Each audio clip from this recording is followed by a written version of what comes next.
Minkštučiai. Purus kaip debesėlis rikotos virtinukai. O raudonasis pesto, tiesiog skonių bomba. Ir beje, jį galima panaudoti labai universaliai. Kaip pasigaminti šį tikrai paprastą, tačiau restorano lygio patiekalą, pamatysit netrukus. Tiesiog wow. Maistas nėra tik maistas. Tai atradimai, tai patirtis, tai šventė. Gardus maistas gimsta iš meilės, nes jūs nusipelnote geriausio. Mums gaminti yra šventė. Gaminant pesto, raudonai pesto ar bazilikų pesto, iš tikrųjų nėra kažkokių labai griežtų taisyklių. Visuomet galima daryti pagal savo skonį, tiesiog naudoti tos pačius ingredientus. Taigi raudonasis pesto nuo bazilikų pesto skiriasi tuo, kad jo pagrindas yra saulėje džiovinti pomidorai. Užsukę į gardų parduotuvę jūs galite rasti turbūt pačius skaniausius mano gyvenime ragautus saulėje džiovintus pomidorus, nes jie nėra taip visiškai sudžiūvę. Jie yra mėsingi, kupini skonio ir ne per rūgštus, ne per saldus, žodžiu, idealūs gaminant raudonąjį pesto. Ir jeigu turite štai tokį įrenginį, tai pasigaminti pesto iš vis bus jokų darbas. Niekuomet neišpilkite aliejaus, kuriame buvo laikomi saulėje džiovinti pomidorai. Jis tiks ne tik kaip pagardas, tarkim, darant salotas, tačiau pabandykite pasigaminti, tarkim, naminį majonezą su tokio alieju. Bus, wow, kokio skonio. Taigi, gaminant šį pesto lygiai tas pats. Mes aliejaus neišpilam. Vėliau, kai jau viskas susimaišys ir jeigu pesto bus per tirštas, keletą šaukštų šio aliejaus padarys jį skystesnį. Kitas būtinas ingredientas gaminant pesto yra riešutai. Tradiciškai yra naudojamos kedrinės pinijos, kedro riešutai. Maždaug pusę stiklinės pakepintų riešutų. Ir žinoma, parmezanas. Čia jau jūsų skonio reikalas. Parmezano, tarp kitko, galėtumėt ir iš vis nedėti, tačiau man jisai suteikia ne tik tokio sūrio, brandinto sūrio skonio, tačiau ir papildomo sūrumo. Porą skiltelių česnako. Gal pradėsiu nuo vienos skiltelės, kad vėliau nebūtų per daug. Ir prieš dėdamas vėlgi truputėlį susmulkinu. Galima pagalvoti, kam aš papildomai smulkinu vienus ar kitus dalykus prieš dėdamas ir taip jau į smulkintuvą. Taigi tam, kad vėliau būtų ne tiesiog košė, o išliktų pesto atskiri gabaliukai, kurie parodytų, kokios buvo sudedamosios dalis. Ir dar vienas ingredientas, tai yra patys bazilikai. Ir tik lapeliai. Smulkinam.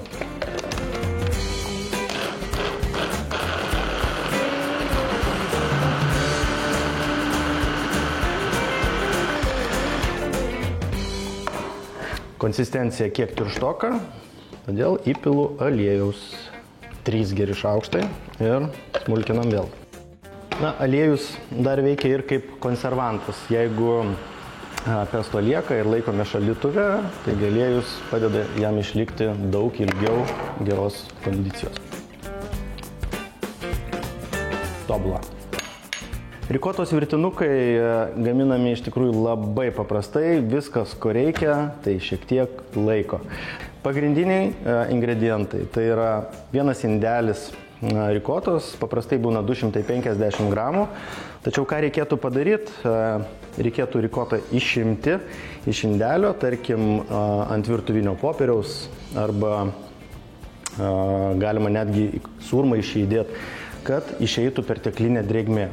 Būna užsilikę maždaug šaukštas, šiek tiek daugiau tokio kaip vandens, kurio mums šiuo atveju visiškai nereikia. Taigi, vienas indelis rikotos, parmezanas. Parmezanas, maždaug 25-30 gramų, bet kuo daugiau, tuo skaniau.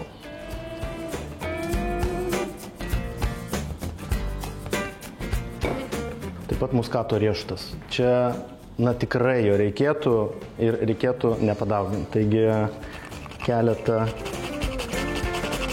toks mažas žipsnelis, keletą patarkavimų ir vienas kiaušinis. Tam, kad negražinti papildomai drėgmės, kurią mes ištraukiam iš rikotos, aš rekomenduočiau prieš įdedant kiaušinį jį taip ant sietelio palaikyti. Kuo kiaušinis yra ilgiau pastovėjęs, užtenka netgi savaitės. Atsiskiria štai toks vanduo, kurį gerai būtų eliminuoti. Štai ir visi pagrindiniai ingredientai. Ir tiesiog su šakutės pagalba viską išmaišau. Jeigu norite mažiau rizikuoti, kad vėliau virtinukai neišplauktų, galite įdėti šaukštelį, nedaugiau šaukštelį miltų. Geriausiai tam tiktų semolina miltai, kietųjų kviečių miltai ir būtinai išsijoti. Miltai atlieka funkciją tą, kad tiesiog sugers tą perteklinę drėgmę, bet jokių būdų negalima pridėti per daug, kad virtinukai išvirę taptų kieti. Masė paruošta, bet jūs sakysit, ką aš su tokia mase, kokie čia virtinukai gausis. Taigi sakiau, kad receptas paprastas, bet užima laiko. Tai ką reikės suformuotą virtinuką, paskandinti miltuose, galima sakyti, ir palaikyti šaldytuve per naktį. Tuomet susidarys tokia išorinė kaip miltų plutelė, miltų ir sūrio plutelė, kuri veiks kaip apsauginis kokonas vėliau verdant virtinukus. Ir žinoma, pašalins perteklinę drėgmę. Taigi pasiėmus skardelę, iš pradžių pabarstau ant dugno, kad būtų sluoksnis miltų. Tik aš naudoju semolina miltus, kietųjų kviečių miltus. Jeigu tokių neturit, nerandat ar nėra galimybės užsukti gardų parduotuvę, galite naudoti manus. Galite naudoti šiek tiek rupesnius kukurūzų miltus. Tiesiog gerai būtų, kad tai nebūtų paprasti smulkus kvietiniai miltai. Patalas yra, dabar patys virtinukai. Aš turiu tokį savo mėgstamą kaip ledų kaušelį, nedidelį, su kurio galima formuoti. Jeigu neturit, galite tiesiog imti su šaukštu ir dėti tokius šaukšto maždaug dydžio paruoštos masės gabalėlius. Dabar viską gausiai reikia užkloti miltų patalu ant viršaus. Nebijokit, tuos miltus vėliau galima panaudoti, jų nebūtina išmesti, tad negailėkit. Ir tai paruoštus, neuždengtus, padedam į šaldytuvą ir paliekame per naktį. Pabuvę per naktį, jie pasidaro štai tokie, kuriuos jau galima imti į ranką drąsiai ir kaist puodą bei virti. Pasūdom vandenį, reikėtų nepagailėti šaukštas druskos ir vanduo nereikia, kad kunkuliuotų ir liptų per kraštus, nes tas intensyvus virimas gali tiesiog sudraskyti šitos gležnus rikotos virtinukus. Virt reikia 1-2 minutės, ne ilgiau. Jeigu ilgiau virsim, jie tiesiog gali subirėti. Čia nėra tas atvejis, kad kuo ilgiau virsim, tuo taps kietesni, atvirkščiai. Ir laukiam, kol iškils.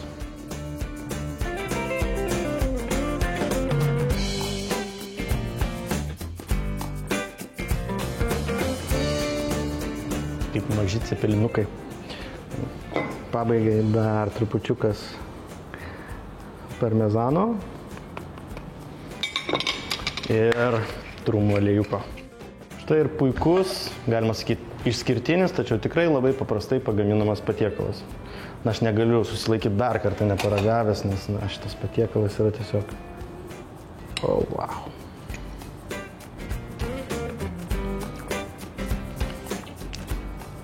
Vertas išbandyti tikrai. O kaip pasigaminti ypatingus mūsų šios dienos patiekalus, sužinosite užsukę į gardugardu.lt. Užsukite ne tik į elektroninę mūsų parduotuvę, tačiau aplankykite ir socialinius tinklus bei YouTube platformą. Ten rasite visus receptus video formatu, jeigu netyčia kurį nors praleidote. Taigi gaminkite mūsų patiekalus, siųskite nuotraukas, atsiliepimus, kaip jums pavyksta. O su jumis pasimatysime jau kitą šeštadienį per TV3. Iki!